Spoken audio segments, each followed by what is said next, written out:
মুখৰ পৰা তললৈ লগাই আন। এয়া হৈছে হনুমানৰ প্ৰতিমা।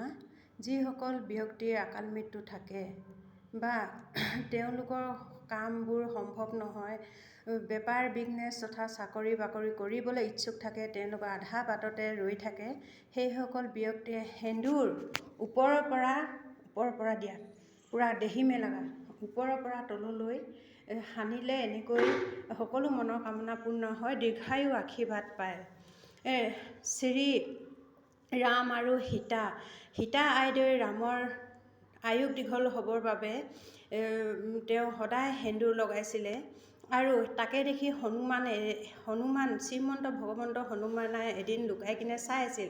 তাকে দেখি আই সীতাক সুধিলে, আই সীতা অনুগ্ৰহ কৰি ক'বনে সেন্দুৰ কেলৈ আপুনি সদায় মাঙত লগায় শিৰত? তেতিয়া আইদেউ সীতাই ক'লে যে তোমাৰ শ্ৰীৰামৰ দীৰ্ঘায়ু হ'বৰ বাবে মই সদায় এনেকৈ সেন্দুৰ লগাওঁ।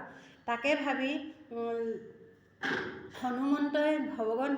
ভগৱন্ত হনুমন্তই ভাবিলে যে ময়ো আই সীতাই লগোৱা সেন্দুৰ মূৰৰ পৰা গোটেই গাটো ৰঙা ৰূপে নিজক সজালে। তেতিয়া সীতাই সুধিলে যে হনুমন্ত পুত্ৰ হনুমান, তুমি কি কৰিলা?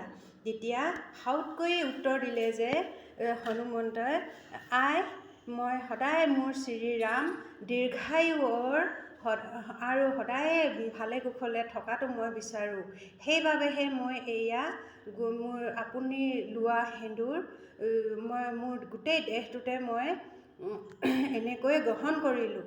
নমস্কাৰ। ভিডিঅ'টো যদি ভাল লাগে তেনেহ'লে আশা কৰিছোঁ লাইক কমেণ্ট শ্বেয়াৰ কৰিব। আৰু যিসকল ব্যক্তিয়ে অৰ্ধ ব্যৱসায়ী হিচাপে হৈছে বা মনৰ কামনা পূৰ্ণ হোৱা নাই, চাকৰি বাকৰি তথা ঘৰত হাই কণ্ডল বেমাৰ বিঘিনি আকাল মৃত্যু আছে, সেইসকল ব্যক্তিয়ে জয় হনুমান বুলি কমেণ্টত লিখিলে তোমালোকৰ নিশ্চয় মনৰ কামনা পূৰ্ণ হ'ব।